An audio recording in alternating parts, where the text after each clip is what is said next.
Okay, welcome to the first episode of 2025. Hope everybody had a good new year and started the year off right. So you may notice a little bit different if you're watching on YouTube. I don't have my little video down in the corner.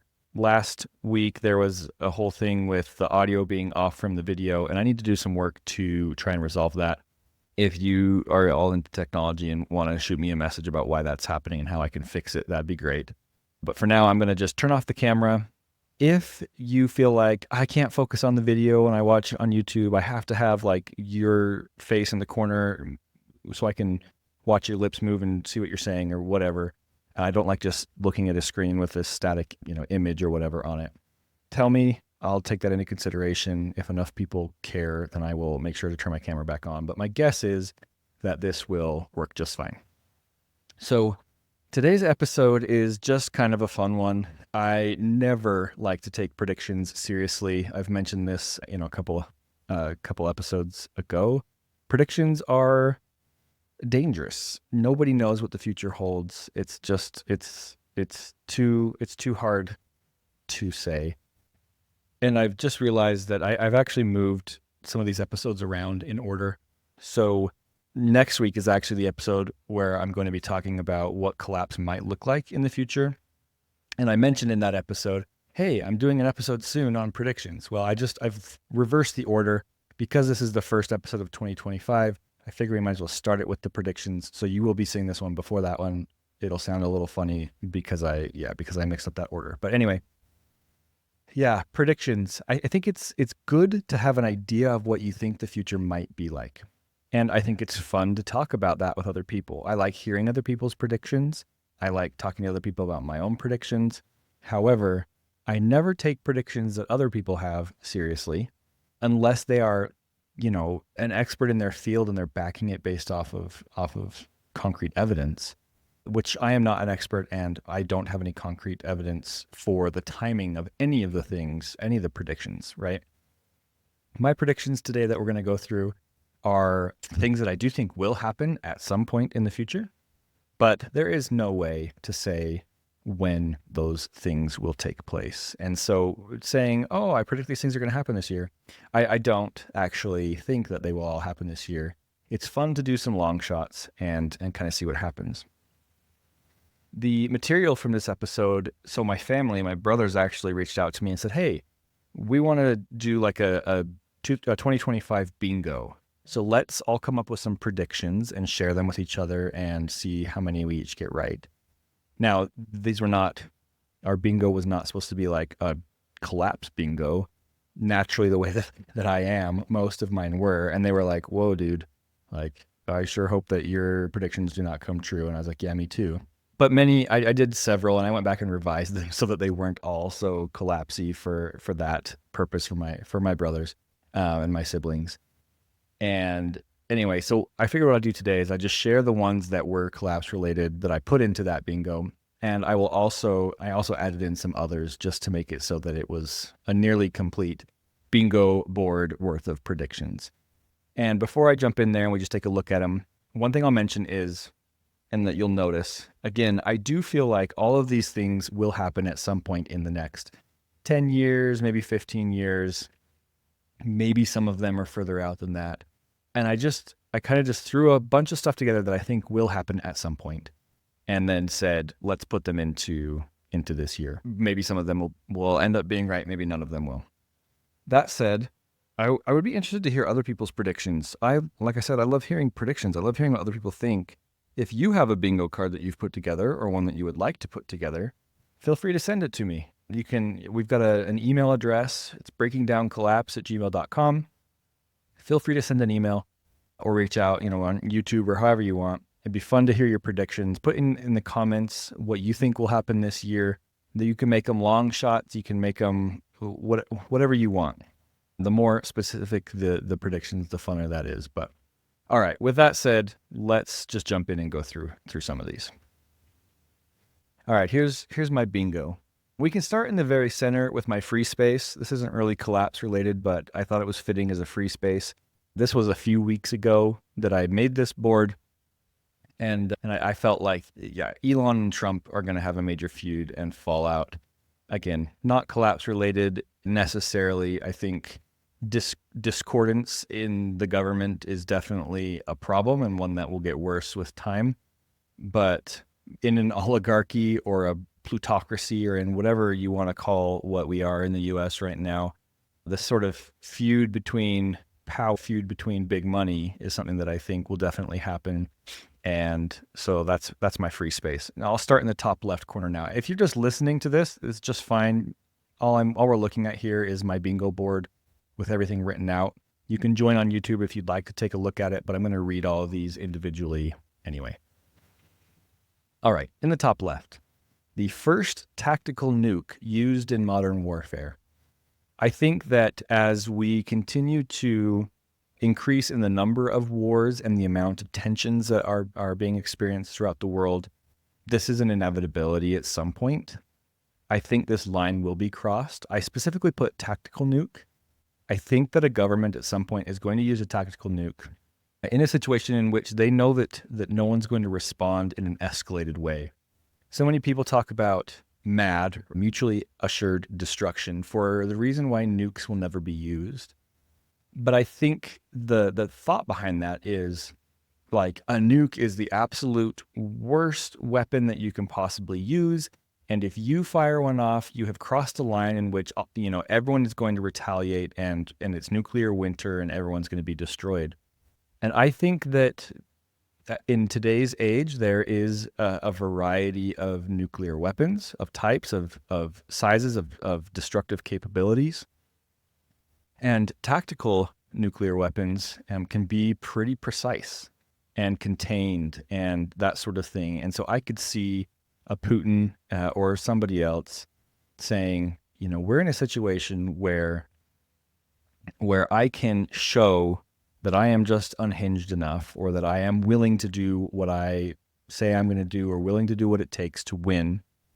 And that means I'm going to be the first to do this, knowing that perhaps a retaliation may come in a similar fashion, right? Someone else may fire a tactical nuke back, but that it wouldn't escalate into, or at least they would believe that it would not escalate into full like nuclear warfare, all out, mutually assured destruction. So anyway, that's my feeling on that. Again, not saying that this is something I believe is going to happen this year, but I do think this is something that's going to happen at some point in the future.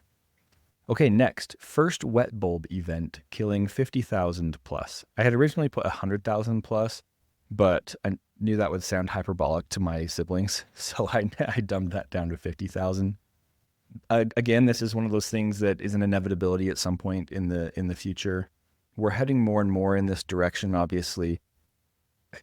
The ability for a wet bulb event to kill that number of people relies on where the wet bulb event is taking place and its duration. We have seen wet bulb temperatures, I should say deadly wet bulb temperatures, happen on Earth. We've just been lucky enough that they have not happened in highly populated areas, and they have not happened for long enough to have mass casualties. As the temperature continues to warm, as heat waves increase, as humidity increases, they say again that with every 1 degree Celsius increase in temperature, we get a 7% increase in the amount of moisture that the atmosphere can hold. And so humidity increases, temperature increases, and wet bulb events will begin to happen at some point. So yeah, again, that will be a devastating day and a true wake up. If you've read the book by Kim Stanley Robinson called The Ministry for the Future, that's actually how this book opens up, is with a wet bulb event. And it is, if you don't want to read the whole book, that's fine. Read that first chapter because it is harrowing to think about what this type of event will entail and what it would look like. Okay, next, mass migration from a U.S. state due to natural disaster. And then in parentheses, to be specific, I put at least 1 million people or 10% of the population, whichever is less. So I do think that at some point, again, this is something that's going to happen, right? It could be a devastating hurricane or flood event. It could be a wildfire.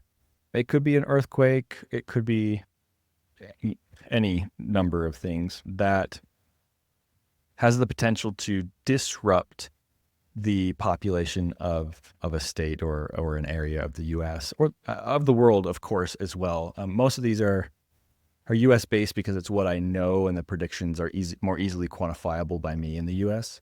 But yeah, we've talked about a few different natural disasters that could cause this previously in the podcast. One of those was in California with the arc storm. That's one example of something that could cause catastrophic, widespread destruction and exodus.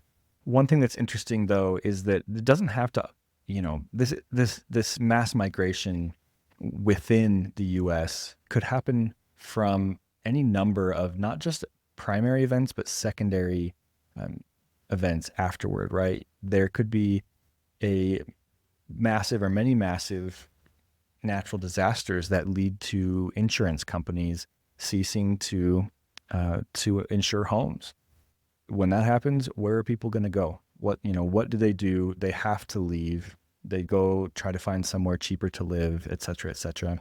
I think this is going to be something not just from natural disasters that will be part of it, as climate change floods coastlines in Florida and California and the Northeast, but also from economic issues, again, fallout from insurance companies, those types of things.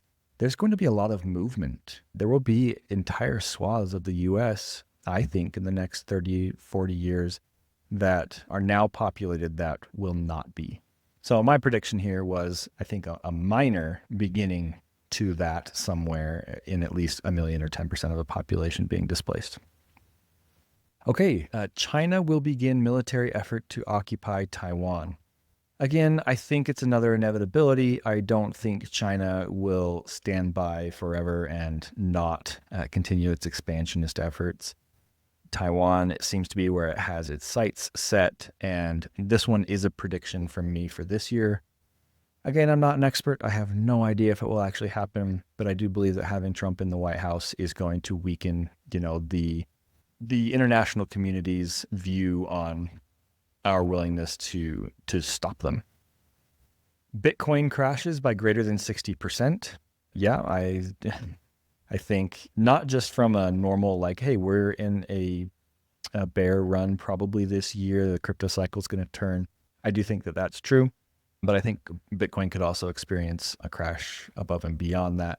It's hard to say what's going to happen with cryptocurrency in the long run. This is one of those things that, as the US dollar and as regular fiat currencies struggle, crypto could succeed in the long run as a contender to be what fills that vacuum or what takes over.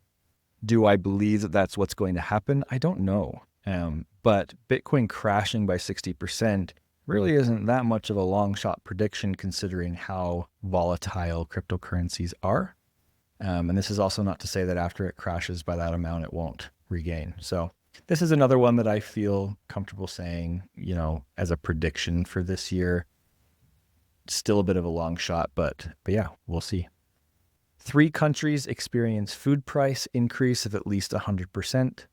This is something that's happening around the world already. Countries are experiencing, people in localities are experiencing increases in food temperature, especially due to violence and conflict throughout the world. The Russia-Ukraine war has created a large increase in prices for many parts of the world. Crop issues with rice in India has caused a lot of issues. So these things, I think, are inevitable, and it will happen again at some point in the next decade, 2 decades. But to say, obviously, it's going to hit the developing nations or underdeveloped nations first. Those are the nations that either export so much of their GDP relies on the export of their food, and developed countries are willing to pay for it, and so they will continue to export it, leaving their own citizens in trouble and with increased food costs. But eventually it will make its way out of developing and underdeveloped nations into the first world. And I think, our inflation here in the US, for example, and in much of the Western world has been very high, not at 100% increase in costs, but quite high. I can't remember what the inflation on food has been over like the last decade, but it's close to that, I think, just over a little bit of a longer time span. So yes, will be interesting to see as countries start to experience price increases on food. Okay, high profile political assassination. This is one that I threw on there. It wasn't in my original bingo, but it is something that I think we'll see as tensions increase. We've already seen high profile political assassination attempts. They just haven't been successful. I think it is a matter of time before we see successful attempts. Not necessarily on POTUS, and you know, I wouldn't claim, and I wouldn't want to claim, because I don't want the FBI coming to knock on my door, that is something that's going to happen. But it just feels like as things intensify, as tensions increase, as polarization mounts, that is something that we will see. Convincing claims of AGI. This one is sure to ruffle the feathers of some collapseware folk. A lot of people really like to hate on AI in a way, basically saying that it's all fluff. And I happen to not, I do think that a lot of AI is fluff, and I do believe that a lot of it is overhyped. But I also do see the direction that it's heading, and I do believe that AI is going to do things positive and negative, and primarily negative. So claims of AGI is not necessarily at all me saying a positive thing happening. But the fact that we're building computers that are becoming as smart as humans, you know, able to reason like humans, able to solve problems like humans with the breadth and depth in which humans do so, is something that I think is going to happen. And I do think that it's possible it could be this year or next year. We're just getting that close. It's still too expensive to be widely available to people, and I think it will continue to be too expensive to be widely available to the public, at least for a while. That is one of the negatives to me of AI. I think it will be a further division between the haves and the have-nots, and that it will be used to widen that gap in a financial sense. I think that the wealthy will use AI to make more money, and that those of us in the, you know, middle class and below may not have any access to that, and the middle class will disappear in part because of this issue. There's a host of other problems with AI that we've talked about in other episodes that we'll probably continue to talk about as they are made manifest. But I do think that at some point, AGI will come about. Okay. Bird flu or other pandemic declared. Again, can this really be called a long shot? Maybe to say that it's going to happen this year, but at some point, obviously, we are going to experience more pandemics. Whether the bird flu, the H5N1, becomes a pandemic and whether it becomes a deadly pandemic or a very deadly pandemic is yet to be seen. I think that there's little to no doubt that the way that our world works, our hyper complex, interconnected systems, and the way that we've mingled our agriculture and domesticated animals means that we will see more of these viruses in the future. And it's just to be seen where those come from, how deadly they are, and what effects they have on society. A catastrophic cyber attack on a major corporation or utility in the US. This is just another one that I think is a matter of time, simply because as technology increases, as tension rises, this will become the new warfare tactic. We've talked about how vulnerable our utility infrastructure is in the US. As new technologies come about, it makes cybersecurity more difficult to maintain. We talked about quantum computing, which makes cybersecurity very difficult, if not impossible. And that's something that we may experience in the future. We've seen some instances of cyber attacks used, from state governments, organizations against other states. And I think it's a matter of time until we see that here. Summer riots and Insurrection Act invoked. This is merely a reflection of Donald Trump's desire and promise to do this. It seems like he is desperate to keep a clamp on the narrative and to shut down his enemies, to not allow them to use their First Amendment rights here in the U.S.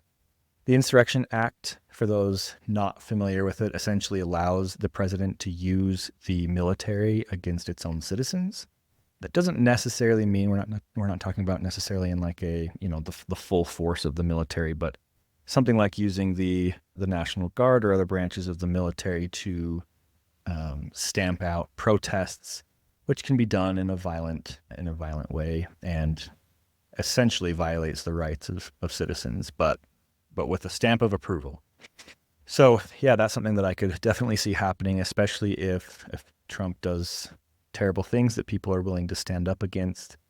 Okay, severe media censorship, legal battles with CNN and MSNBC. Again, Trump has just promised to take vengeance on his rivals. He has constantly belittled the media. These two are just examples of ones that I feel he has been most outspoken against. And I could see, making attempts to either sue them or to purchase them or to, in other ways, censor them, shut them up, and make it so that they are not able to or not willing to speak out against him. Blackout lasting more than 1 week for 2 million plus people. I had to say in the US here specifically because I know that this type of thing does happen in different places around the world all the time. Brownouts especially are extremely common in certain countries. I was on a work call with someone from South Africa, and they had to schedule their conversations with me via Zoom based on the brownouts, and knowing that many times those brownouts were unexpected, but they also had their scheduled brownout periods. Parts of the world just don't have the ability to maintain their infrastructure with growth. And while the U.S. has been able to do so and keep it running up to this point, it is not sustainable. And at some point, I do think we will have major blackouts that may lead to more consistent brownouts into the future. This next one, the U.S. version of Tiananmen Square, I guess this is very similar to the Insurrection Act being invoked in summer riots.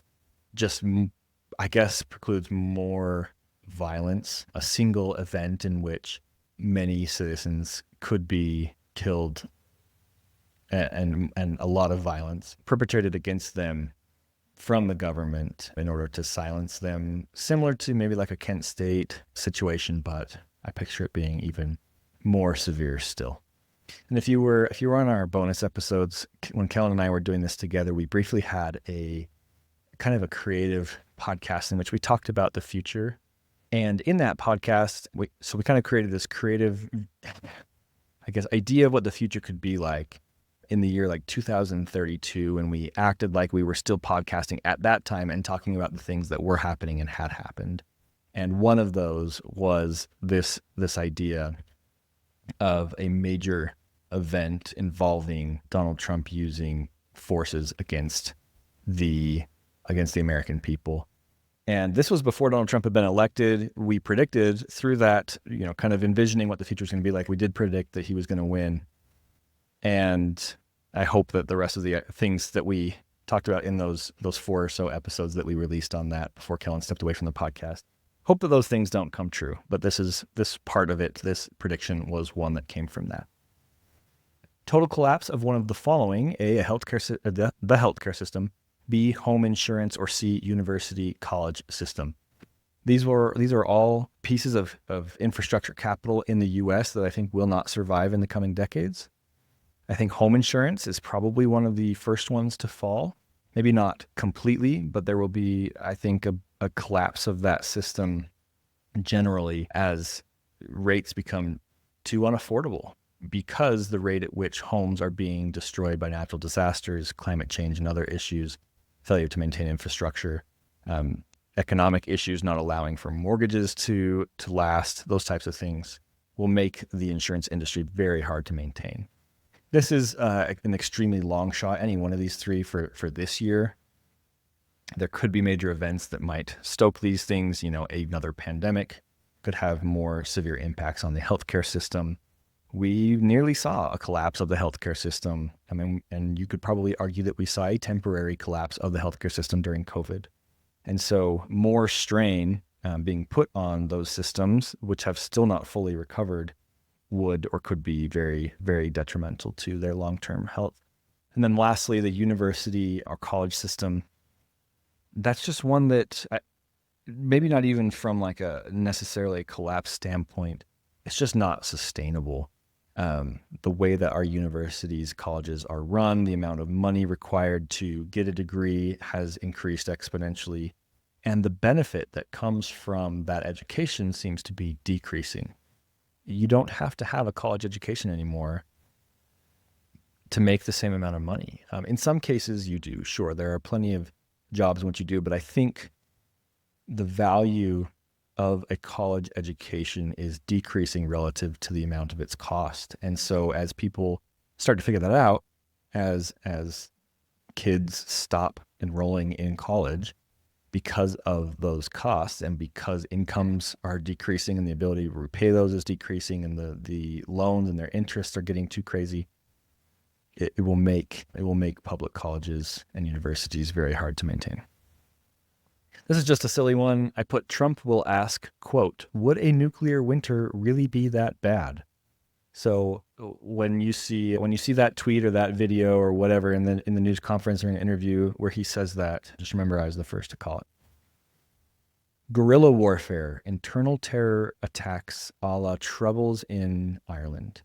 If I were ever to picture a civil war type situation in the U.S., this is at least how it would begin and likely how it would persist.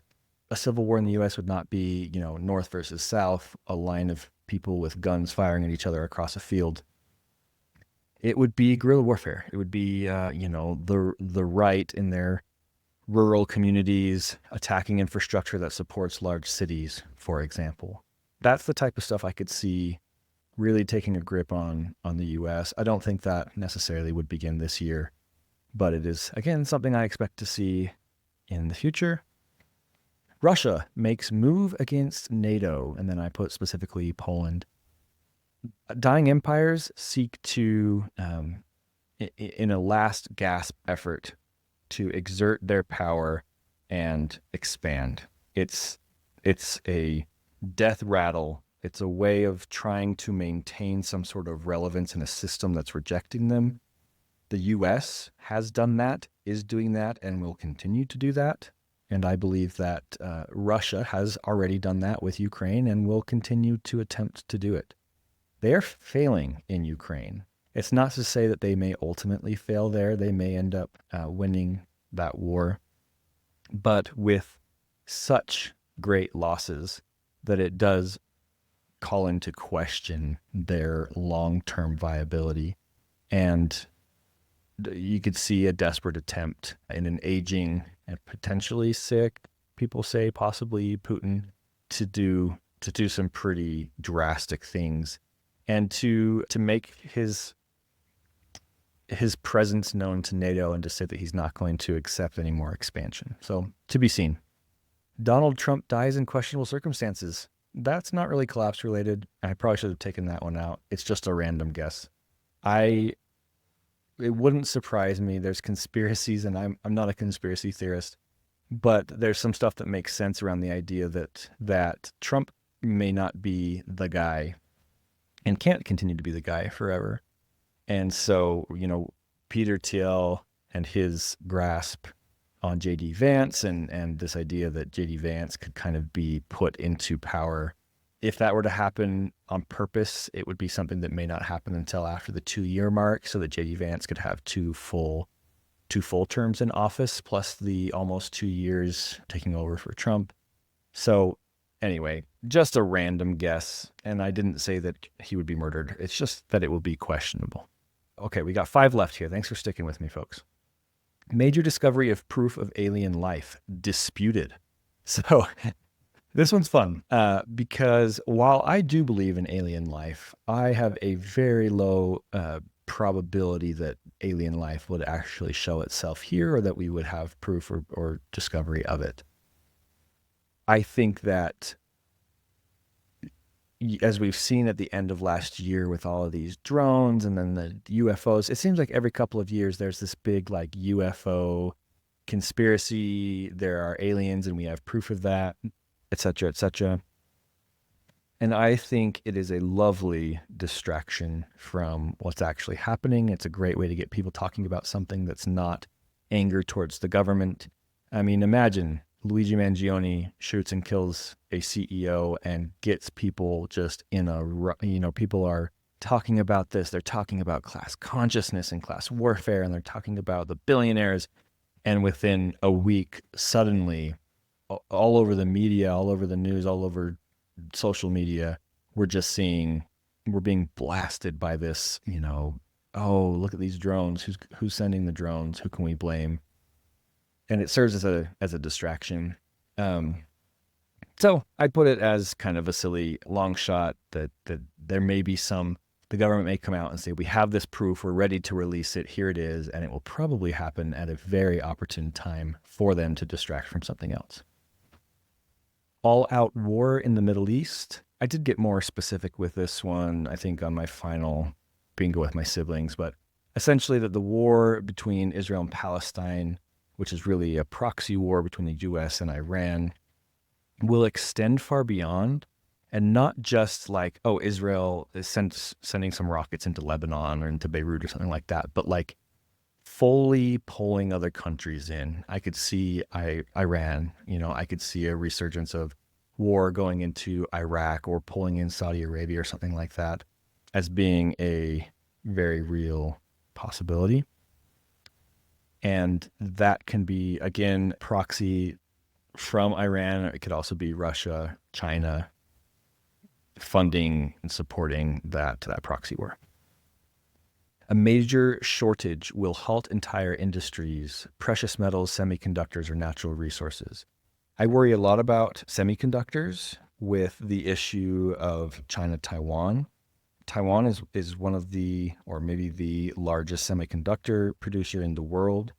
And China having control over Taiwan would be a huge benefit to China and a huge detraction to the US. Our stability in being able to source those semiconductors is dependent on Taiwan currently. And there's a lot of efforts in the US to be independent with semiconductors and make those ourselves. It's slow going. It's a huge process to get those plants up and running. And even when we do, would we be completely independent? So yeah, that's one I could definitely see coming into play. Semiconductors, we talked earlier about AI and all of that, and that's all reliant on these semiconductors. Okay. Precious metals and natural resources, like there could at any time be a shortage of those that all of our systems rely on a steady supply of. And so with our fragile supply chains, I think that it is not unlikely that at some point we will see a halting of industries as the availability of those items become rare. Energy prices skyrocket. Oil, gas, electricity, a 50% plus increase in their costs. We saw some of this in different parts of the world. In the UK, there was like a 300% increase in the cost of natural gas during, let's see, when was that? I'm trying to remember. It was right after the Russia-Ukraine war started, I believe. And luckily, that has stabilized and come back nearly to what it was prior. Energy prices are just so volatile. They're so unreliable because it's not something that you can necessarily stockpile. It is something that is produced, created, shipped, and going to the end user in a very sort of just-in-time inventory method.